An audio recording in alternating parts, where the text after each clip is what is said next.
Museveni has been president for 40 years. 40 years. And now he wants his son to take over. This is not democracy.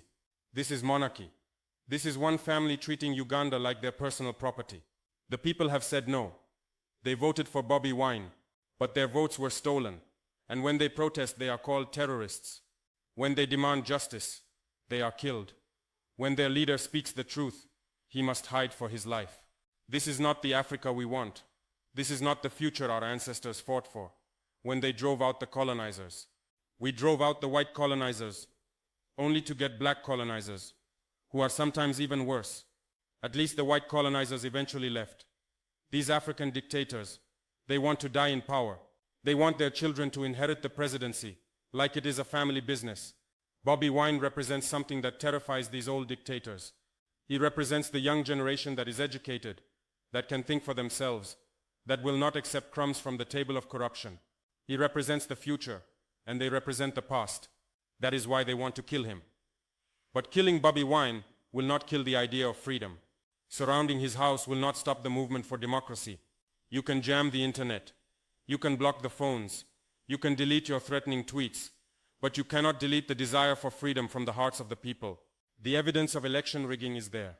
The declaration forms show Bobi Wine won. The videos show the military campaigning for Museveni. The hospitals are full of tortured opposition supporters.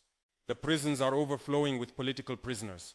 2,000 people locked up for their political beliefs. This is not democracy. And Muhoozi, this military chief who threatens to kill opposition leaders, who brags about murdering 22 people in 1 week, and promises to do better. What kind of military is this? The military is supposed to protect all citizens, not just those who support the president. The military is supposed to be neutral in politics. But in Uganda, the military is the personal army of one family. When Bobi Wine told me he will not give up, he is speaking for millions of Ugandans who are tired of this oppression. When he says he is not afraid even though he is hiding for his life, he is showing the kind of courage that inspires movements. This is not about one man. This is about a nation crying for freedom. The 48-hour deadline that Muhoozi gave, it means nothing. Bobi Wine is not a criminal to surrender. What has he done wrong? He ran for president in an election that was supposed to be free and fair. He spoke to the people about their suffering, about corruption, about the need for change. For this they want to kill him. My brothers and sisters, we must support Bobi Wine and the people of Uganda, not because we are choosing sides in their politics, but because we are choosing the side of justice. We are choosing the side of democracy. We are choosing the side of human rights. These are not Ugandan values or African values. These are human values. Every person deserves to live free from tyranny. The situation at Bobi Wine's house reminds me of a siege. Soldiers surrounding a family home, cutting off communication, isolating them from the world. This is what occupiers do in war. But this is not war. This is a government attacking its own people. This is a father and husband who cannot call his wife and children to make sure they are okay. The 2 women deputy presidents who were abducted. Where are they? Are they alive? Are they being tortured? Their families deserve to know. The hundreds of polling agents who went missing. What happened to them? The people thrown in bushes after being tortured. Who will give them justice? The more than 2,000 people in prison right now. What is their crime? Bobi Wine said something to me that should echo in all our hearts.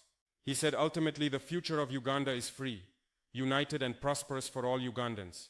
Not for one family, not for one tribe, not for one party, for all Ugandans. This is the vision that threatens the dictatorship. Because when people are united, when they see themselves as one nation instead of divided tribes, they become powerful, they become unstoppable. The Electoral Commission that announced fake results, they are part of the problem. The institutions that should protect democracy have been captured by the dictatorship. This is why Bobi Wine told me they knew the system was corrupted, but they still participated in the election. Not because they trusted the system, but because they needed to unite the people and tell them the truth. And the truth is spreading. That is why the regime is so desperate. That is why they must surround Bobi Wine's house with soldiers. That is why they must threaten to kill him. That is why they must arrest thousands. Because the truth is more powerful than all their guns. When the internet was switched off and people were being killed, the regime thought nobody would know. But we know now. The whole world knows what kind of government rules Uganda. They know about Muhoozi and his death threats.